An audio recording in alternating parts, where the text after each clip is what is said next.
we want to go somewhere where something's happening. So we're looking for shows about some stories that are big, marquee stories you've heard of, the Ark of the Covenant and the. Oh my God! Speaking of, why do you have it? Is it there at your house? The Ark of the Covenant? No, it's in. Where do they think it is right now? Ethiopia. Ethiopia. They think it's in Ethiopia. It's under Jerusalem. It's in someone's garage in Poughkeepsie. Have you watched all that stuff from like Graham Hancock stuff? And yeah, it's a shadowy trail. The Ark of the Covenant. It sort of vanishes off the map a long, long time ago, and who knows where it is?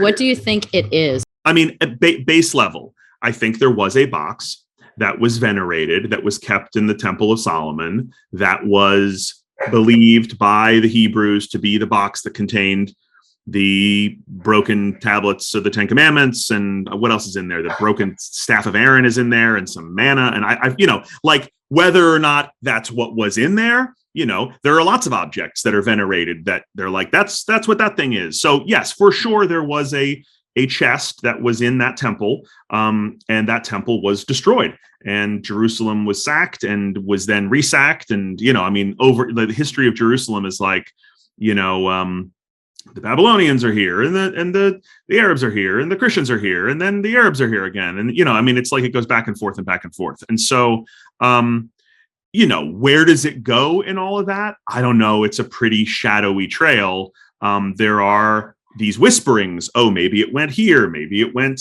back to Babylon. Maybe it was hidden underneath the city of Jerusalem. There's a whole tradition that says, oh, it went to Ethiopia. I'm sure that it was, considering it was believed to be this incredibly holy thing, unless it just ended up under a pile of rubble, like in a when a building collapsed or something, it probably was squirreled away off somewhere. Mm-hmm. To me, the challenge with the Ark is like, there just isn't enough of a paper trail. It's like, you just don't. I mean, it could be anywhere. Gotta be a tablet trail. Yeah, and if it was, I mean, we have descriptions from the Bible of what Sure. it looked like, but if it was wooden, if it was made of some organic material, and I mean, who knows? It might be. I mean, I've been very curious about it. Isn't there a lot of theories on the fact that the Ark kind of fits perfectly into, let's say, the what would be maybe a sarcophagus, they'd call it, in the king's chamber in the Great Pyramid. It actually, like, the dimensions fit correctly inside of that. And that, like, isn't there some sort of mystery around like a blue mist energy where the Ark has been?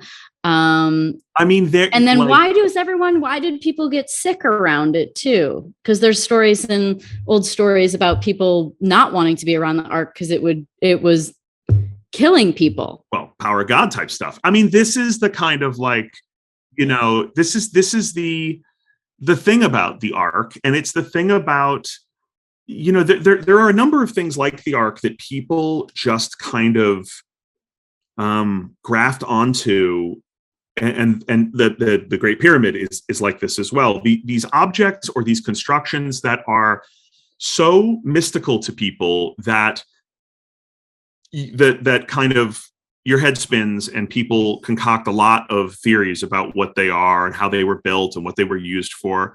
It's like, it's tough. I mean, the Ark is, at its core, it's a symbol of God. It's a symbol of God, his commandments, his power, his presence, and bringing that presence into the Holy Land. So it's like, it is this incredibly important symbol for both the Jewish and Christian faiths. And at the same time, it may be, it probably was a real object. And so I think when you have this intersection between a physical thing and something that is mystical, then suddenly we concoct a lot of ideas about it. I mean, I personally see the Ark as something that probably did exist and probably is gone forever. I mean, I think it is, there's just no, could somebody open some chamber underneath Jerusalem one day, under the walls of Jerusalem, and I mean, it's not impossible.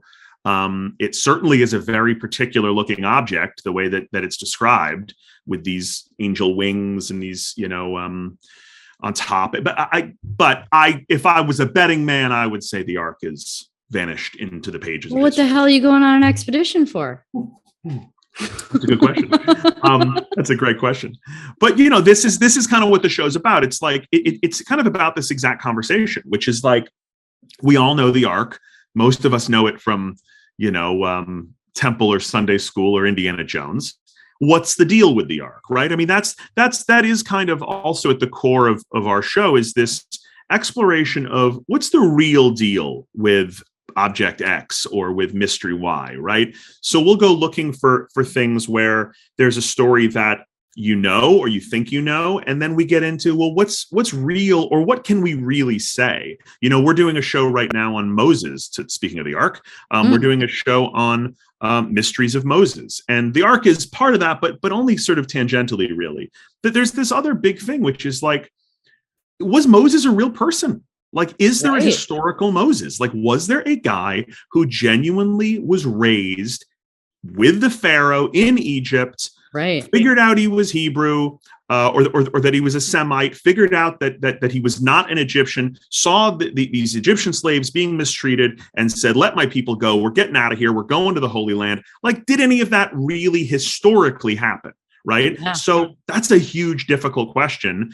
And so it's really fun to go and meet with really smart people who are archaeologists and Egyptologists and historians who can shed light on those questions, because, we think about these characters and we don't often think like, okay, if there was a Moses, like, where's he buried? And there are multiple places that claim to be the tomb of Moses in the world. And I mean, we don't even know where Jesus is really buried. Well, there we go. So another question. Because he could be another big, huge, difficult question is like, I mean, there's a theory he might be Jesus. In India, right? Like, there's That's a theory right. Someone just emailed me the other day. Age. Yeah, the other day, somebody emailed me this whole thing about the life of Jesus in India, So exactly. These are the fascinating things that we dig into, are these questions of like looking at these stories and figuring out not just fact from fiction, but like, what does the archaeological record show? What does history show? And it's tough because, look, I mean, whenever you deal with, especially things like the Ark or Moses or Jesus, you're treading into an area of faith too. So it is also this question of like, you have to be really cautious and diplomatic about how you approach those things. Yeah. Well, what about they're really important to a lot of people. What about the burning bush? Do you think that he was just high? There's theories on that too. This is a weird thing. Like in the story of Moses, there's a lot of really wild supernatural stuff happening. Like, there are these bushes that are burning, that are talking.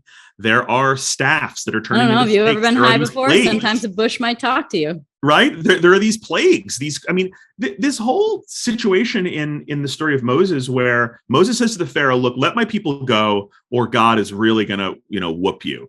And Pharaoh's like, "Yeah, no, I don't think so." And God unleashes these horrendous plagues on Egypt that are, like rivers turning to blood and boils and lice and frogs. Yeah, I mean, all sorts of horrible stuff. And then the last of these plagues, the 10th plague, is like the nastiest of all, which is that God is going to kill every firstborn Egyptian son. He's going to kill all these babies, right? So like, this is like really like the story of Moses is kind. I mean, I don't mean to be disrespectful to it religiously, but just narratively, it's like an action movie. Like, it is like a Hollywood blockbuster, which is why it was a Hollywood blockbuster, because it is like this incredible story of supernatural good versus evil. And, you've got these villains and the Pharaoh and this reluctant hero and Moses. Like, the whole thing is just like a movie. It's this great story. So I'm really excited to dig into it on the show, because it is one of those things where, like, we all know this character. Everyone knows Moses. Everyone knows that name. Who is he? Who was he? Was he? Did he exist? So that's the show in a nutshell.